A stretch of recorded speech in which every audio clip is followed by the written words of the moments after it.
Morning, everyone. It is 11 a.m. on August 7th, 2025. We are here on our special meeting agenda with the Sheriff's Department. I'm calling this meeting to order. In attendance are Commissioners Eberlein, Duncan, and Commissioner Matari has joined us by phone. Are there changes to the agenda? Okay, public comment.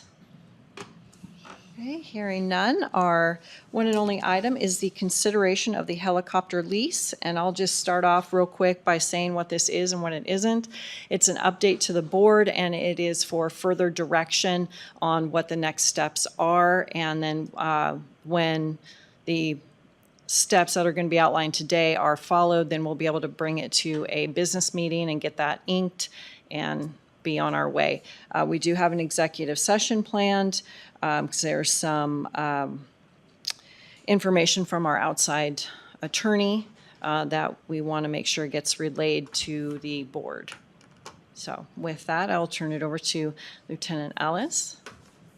Thank you, Commissioner. So what we have before you today is a new use lease agreement that the attorney has drafted up. And so I'll go over a synopsis of some of the details of it, and then I'll answer any questions you can. This agreement is replacing the prior May 9th, 2023 contract. It is a 12-month auto-renewing annually contract. It provides 120 days notice. It also has an early termination requirement of 91 days notice that's mutually agreed upon by both parties. 120. We're keeping 120 in there. Excuse me, 120 days. Okay. The agreement is to utilize a 1994 Bell 206B helicopter that is currently owned by the Kootenai County Regional Air Support Unit. It is strictly limited to a public aircraft operations, a PAO. It's including law enforcement, search and rescue, tactical training, and maintenance flights. There's no commercial or inter-hospital patient transports. The county is to continue to pay the $10,000 annually. The Kootenai County Regional Air Support is responsible for all operational costs, including fuel, maintenance, and insurance, which goes through privately funded donations. The Kootenai County Regional Air Support responsibilities include supplying qualified pilots and ensuring airworthiness, conducting maintenance per FAA standards, ensuring only pilots and qualified non-crew members are on board, maintaining compliance with FAA and all applicable laws, and ensuring county-owned onboard equipment and naming the county as a loss payee. The county responsibilities include directing when and where the helicopter is used, coordinating operations while deferring to the pilot in command for all flight safety decisions, ensuring only appropriate personnel are on board during PAO flights. The equipment ownership, the various flight and surveillance equipment purchased by the county remains county property. The Kootenai County Regional Air Support must return all equipment upon termination and limit access to use to persons if sensitive restricted U.S. persons. The Kootenai County Regional Air Support is continued to be an independent contractor. They will maintain a $2 million liability insurance, naming the county as additionally insured. And the Kootenai County Regional Air Support identifies and defends the county against all claims arising from the performance under the agreement. They want to abide by all Idaho laws and the jurisdictions within Kootenai County. Any modifications must be in writing, and the agreement contains an entire agreement clause and non-assignment provision. Okay. Are there any questions from the commissioners? You're going to have to come to the microphone, Darren. And again, we do have an executive session on here. And I think the one issue we didn't address is the supplemental insurance. For our side? Yeah, Does that need to be in the lease? I mean, it should be.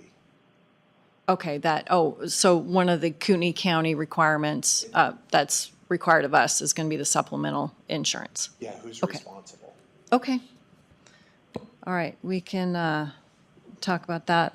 Mark, questions on this? Yes, how often do you use the helicopter? So we've had approximately 16 months of actual operation time. During that time, we used it for 140 calls for service. 70 of those times we were first on scene before a ground unit. 14 of those were search and rescue missions, and 25 of those calls the air unit was able to handle completely, where law enforcement ground units did not have to respond. What's the total cost for annually? I'm kind of skeptical. If you- So again, the county only pays $10,000 annually. How many? $10,000 is what the county pays, Period? 100%. That's what it's paid to Spokane County for Including the last fuel? 20 years as well. I'm sorry, what was that? Does it include fuel? Nope, that's covered completely by the nonprofit. So basically it's about a $479 an hour operational cost, and the nonprofit that is funded by the citizens of Kootenai County pays for that. So it's sort of kind of a free helicopter. That's essentially what it is the private citizens that came together to form the board and get the donations is donating this to the community, and they're covering the cost for it. Why do they use it too? They do not use it at all. They saw the need for it. They came to us and talked to us about this need and said, we believe it's such a great benefit and a tool to the county, they are willing to pay for it. I've been skeptical about it. I understand that too, and it's a great tool. The nice thing is the community members that are paying for this, they see it's such an important tool that they're willing to fund for it. They realize the county cannot make this a priority when they're trying to make pay and benefits, some of the other stuff that's required by the state. They understand that the county just doesn't have the money to do it, so they said, hey, we'll step up and do it. Well, the price is right. It is a good price. I mean, it's an incredible asset. I know a lot of other places throughout the country have seen what our community has done, and they're actually trying to mirror that now. They're asking how we've done it. They're amazed that we have a community that supports law enforcement so well to be able to save some lives. Commissioner Sergeant Ryan Miller for the record, unit supervisor. A few calls that I'd like to let you know about. This is just a few of them of many that we've gone to. One was a search and rescue where I'm also the sergeant in charge of search and rescue. So we started going out and getting ground units. We had a drone team with us that was out on the ground. I had a K9 unit en route as well to help locate it was a lady that was hiking. She had some medical issues. She was about 4 or 5 hours overdue, and it was at night and it was getting kind of chilly. So the drone team was walking with me, and we didn't know exactly where to put the drone up. The drone can only cover certain areas. So we were trying to walk and find clues to get us into an area. We were out there for about an hour or so, and we're several miles away from the vehicle. We actually have several teams that are moving around. Helicopter gets on scene and had it located within a few minutes of being on scene, walking in the complete opposite direction, and she was walking away from where we were. So we were going to be tracking her by foot as she kept making her way. And again, she was walking away from where her vehicle was she thought it was hours earlier than it actually was.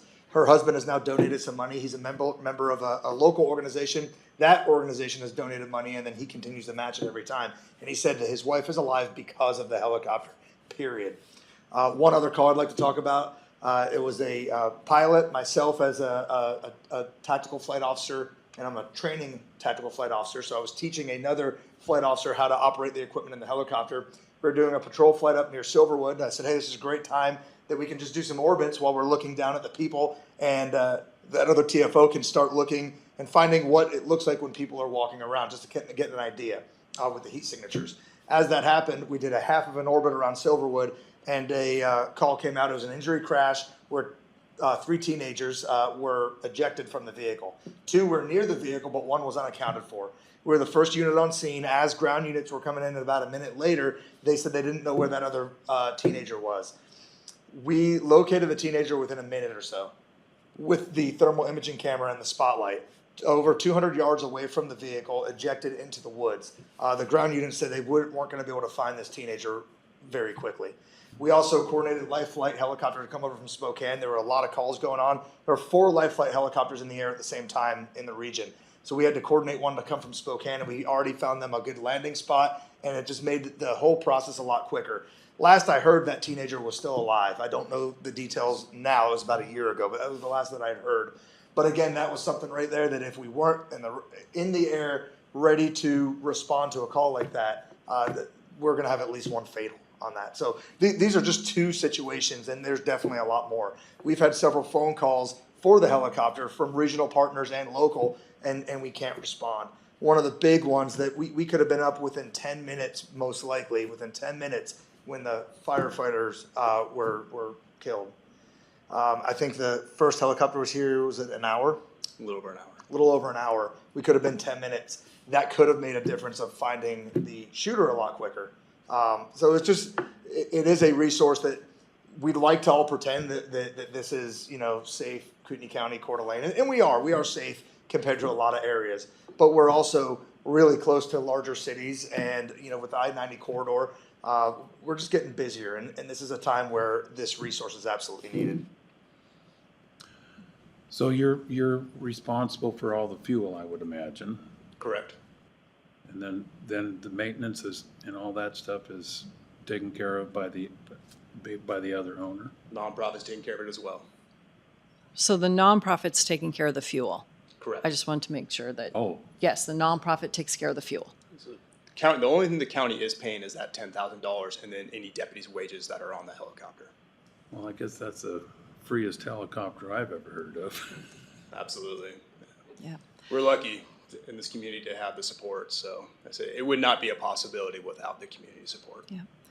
Bruce, we do have an executive session scheduled, but if you have any questions to handle in open meeting, now's the time. No, I mean, the whole point of this is to address potential liability issues. Yep. Okay, so with that, I'll just line out where we go from here. If the commissioners agree that we want to continue to pursue this lease, then we will send it to ICRIMP and we will send it to our local, help me what FSDO is, our local field. So it's just our FAA office. Okay. So we'll send it to the FAA office to make sure that the lease gets us in complete compliance with the PAO flights. And then after that, along with a policy that the sheriff provides, we can approve it at a business meeting. So does that make sense? Yeah, and I think Darren had some comments that I think need to be incorporated before it goes out. Well, the board has to decide who's going to pay for the supplemental insurance. Well, we need to know how much it is first. So I imagine if it's the same amount that the 501c3 already pays, which is very low, that easily donations can be had to cover that. But if it's $100,000, then that's a whole nother conversation. So is it less than 10,000? Is it, so that will, I think, be the next step once we hear from ICRIMP. Right. Yeah. What has it been think- previously? We've never paid for it. I was provided a range, but it depended on the coverage amount. Was it going to be 22 million, 5 million, or 50 million? It depended on what the coverage was. So, There's a rabbit that came out of somebody's hat, I think. all right. All right. Are we ready for executive session then? Okay. D, All right. right? Yeah, and all right, Bruce, and I will call you right back after roll call. I move that we enter into executive session pursuant to Idaho Code 742061D. Second. Commissioner Eberline, Aye. Chair Pro Tem Duncan, Aye. Chair Matari. Aye. All right.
All right, it's 11:26, and I move that we exit executive session.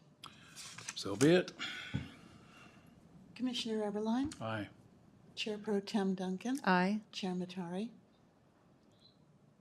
I presume you called on me. Chair Yeah. Matari? Yes, Bruce. All right. Was that a yes to exit? Yes. Thank you. Okay, so again, I'll just kind of restate what we're doing. So I am in agreement to continue down the path of going to insurance and going to the FAA to make sure that we're all on the same page and that our operations are covered. And how do my co-commissioners feel about going forward? I agree. Okay, Mark agrees. Bruce? Yes. Like we mentioned, it's plugging up the holes. Yep. Okay, so with that, the only other thing I would ask is if we can continue to use the outside attorney, maybe not to exceed another $1,000 for some other document review. Fine. That's Okay, Bruce, it sounded like you said that was okay? yes. Okay, and Mark said it was okay. So with that, do you have any other questions or thoughts? Okay, then I would call for public comment. Anybody on the phone? Nobody in person? 11:28, meeting adjourned. Thank you.